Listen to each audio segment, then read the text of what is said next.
بسم اللہ الرحمن الرحیم۔ السلام علیکم۔ آج کی ویڈیو میں ہم یہ دیکھیں گے کہ پاکستان میں یوٹیلیٹی بلز ادا کرنے میں کیا کیا احتیاطیں کرنی چاہیے کہ بعد میں مشکل نہ پڑے۔ اس میں جو پہلی چیز ہے، پہلا طریقہ کار وہ یہ کہ آپ خود اپنی اکاؤنٹ سے یا اپنے ایزی پیسہ اکاؤنٹ سے بل جمع کرائیں۔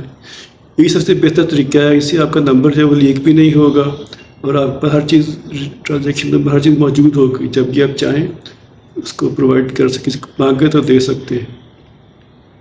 جو دوسرا چیز ہے وہ ہے آپ ڈاک خانے میں جمع کروا سکتے ہیں۔ اس کے لیے یہ ہے کہ ڈاک خانے والے جو ہیں وہ فوٹو کاپی نہیں لیتے، آپ نے اصل بل لے کے جانا ہے ڈاک خانے میں، ان کے پاس آن لائن سسٹم نہیں ہوتا، وہ فوٹو کاپی وصول نہیں کریں گے۔ اب یہ کہ آپ نے بل پر اسٹیمپ اور سائن وغیرہ دیکھ لینے ہیں۔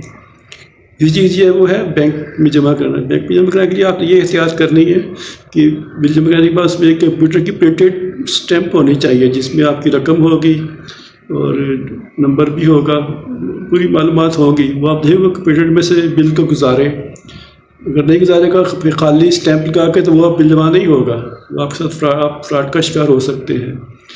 آخری چیز جو ہے وہ ہے آپ کسی ایزی پیسہ سے یا ریٹیلر سے اگر بل جمع کراتے ہیں، اس میں آپ نے یہ احتیاط کرنی ہے کہ اس کا تو موبائل نمبر بھی دیں، انٹر کریں، تاکہ آپ کو اس وقت آپ کا ایجنسی سے ایزی پیسہ یا جاز کیا اس سے آپ کو اس کا میسج وصول ہونا چاہیے، تاکہ اس میں آپ کا ٹرانزیکشن نمبر، اماؤنٹ اور کمپنی کا نام ہوگا کہ آپ نے کون سا بل پے کیا ہے۔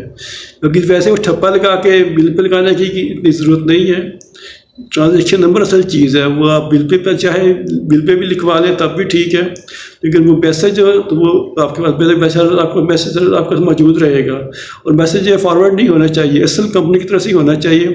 فارورڈ میسج جو ہے وہ کوئی کمپنی مثلا واپٹا وغیرہ فارورڈ میسج کے وہ نہیں مانتے، کیونکہ وہ میں تو کوئی بھی غلطی وغیرہ کوئی بھی چیز ایڈٹ ہو سکتی ہے۔ یہ کچھ احتیاطیں ہیں جو آپ بل جمع کرانے میں کر سکتے ہیں۔